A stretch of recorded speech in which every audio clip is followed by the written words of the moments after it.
Thomas, the tank engine, has worked his branch line for many years.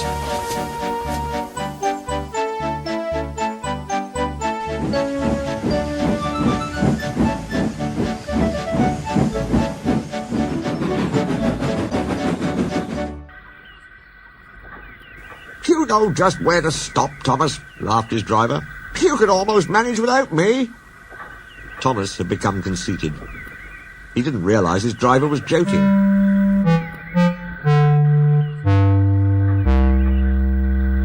Driver says I don't need him now, he told the others. Don't be so daft, snorted Percy. I'd never go without my driver, said Toby earnestly. I'd be frightened. Pooh, boasted Thomas. I'm not scared. You'd never dare. I would then. You'll see. It was dark next morning when the firelighter came. Thomas drowsed comfortably as the warmth spread through his boiler. He woke again in daylight. Percy and Toby were still asleep. Thomas suddenly remembered. Silly stick in the muds, he chuckled. I'll show 'em.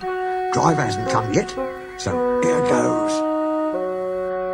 He cautiously tried first one piston, then the other. They're moving, he whispered. I'll just go out, then I'll stop, and wheesh. That'll make 'em jump. Very, very quietly, he headed for the door. Thomas thought he was being clever, but really he was only moving because a careless cleaner had meddled with his controls. He soon found his mistake. He tried to wheesh, but he couldn't. He tried to stop, but he couldn't. He just kept rolling along.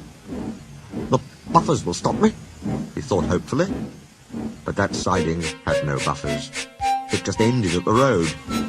Thomas's wheels left the rails and crunched the tarmac. Horrors! He exclaimed and shut his eyes. He didn't dare look at what was coming next. The station master's family were having breakfast. They were eating ham and eggs. There was a crash.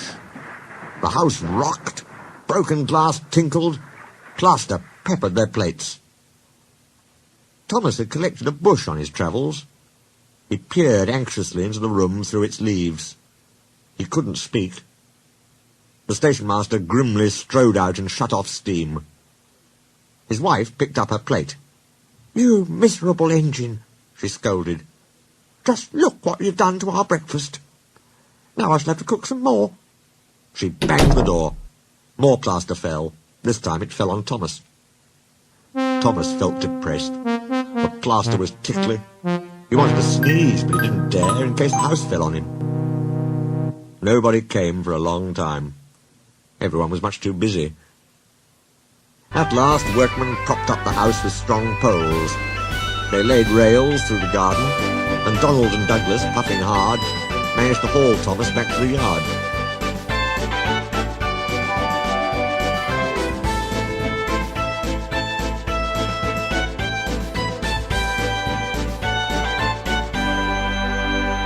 His funnel was bent.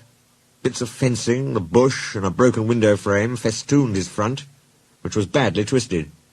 He looked comic. The twins laughed and left him. He was in disgrace. You are a very naughty engine. Oh, no, sir. Oh, I'm sorry, sir. Thomas's voice was muffled behind his bush. You must go to the works and have your front end mended. It'll be a long job. Yes, sir, faltered Thomas.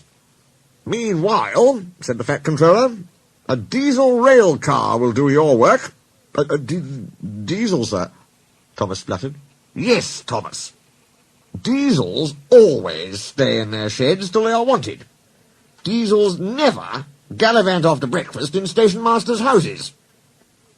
The Fat Controller turned on his heel and sternly walked away.